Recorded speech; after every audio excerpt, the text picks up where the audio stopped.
Have you ever been on a website and just wished you could grab all the data on the page, but there's no export button? Well, today, we're going to pull back the curtain on a super powerful skill that lets you do exactly that. Let's dive in and learn the basics of web scraping in just about 5 minutes. So this whole journey for me started with a pretty simple problem. I was trying to track the absolutely insane price of computer memory. Thanks to the whole AI boom, the prices have just gone through the roof. But the websites I was checking, they gave me nothing. No price history, no alerts, just a big fat price tag staring me in the face.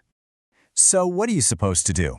You could, I guess, go back to that page every single day and write down the price. Or you could get a whole lot smarter and build a little robot to do it for you. And that right there is exactly what a web scraper is. Now, I know the term web scraping might sound kind of technical, maybe a little intimidating, but the main idea behind it is actually incredibly simple. Because at the end of the day, every website on the internet is really just a text file. And once that clicks, everything else makes perfect sense.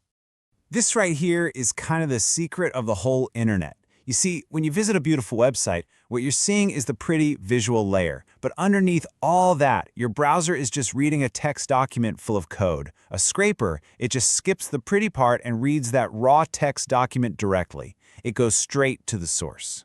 So here's the bottom line. Web scraping is just writing a simple program to read that text document for you and then telling it to pull out only the specific little bits you actually care about, like a product name or a price. That's it. That's the whole game. All right, enough theory. Let's actually build one right now. You're probably going to be shocked at how few tools you really need to get this up and running. We're going to use Python, and we really only need 2 things. First up is a library called requests. It's super simple. It just goes to a website and fetches that raw text for us. Think of it as our delivery person. Then we have BeautifulSoup, and this is where the magic happens. It's like a GPS for data. It takes that big mess of text and helps us navigate right to the exact spot we're looking for. And to practice, we're going to use this site, books.totoscrape.com. It's what's called a sandbox, which means it was literally built for people to learn how to do this. It's the perfect training ground, so we don't have to worry about stepping on anyone's toes. Okay, so the very first thing our code does is send a request, basically knocking on the website's door. And the first thing we check is the response it gives back. If you get a status code 200, that's the website saying, hey, come on in, the door's open. But if you get a 403, well, that's the website slamming the door right in your face. So, assuming the website lets us in, this is what we get back. And yeah, it looks like absolute chaos, right? Just a giant, intimidating wall of code. But don't panic. This mess is exactly what we have BeautifulSoup for. Now for the aha moment. If you go to the website in your own browser, you can right-click on anything, like a book title, and click Inspect. And what you'll see is a pattern. Every single book title on that page is wrapped in the exact same type of HTML code. That repeating pattern, that's our target. And once you tell BeautifulSoup what that pattern is, it's like using a magnet. With a single command, it just goes through all of that noise and pulls out every single item that matches the pattern. Every book title, every price, and ignores everything else. So we've found the data, we've pulled it out of the chaos, and now for the most satisfying part of the whole process, turning it into something clean, organized, and actually useful. And boom, just like that, you have perfectly structured data. We went from that chaotic wall of code to this. Every single title and every single price all lined up in a neat little table. You just built a working web scraper in about 10 lines of Python. How cool is that?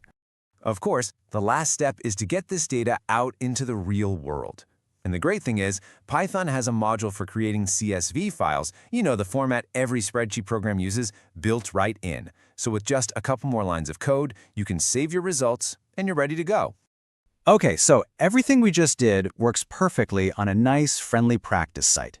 But when you decide to take this skill out into the wild and start scraping real websites, well, things can get a little more complicated. Out in the real world, you're going to face 3 main challenges.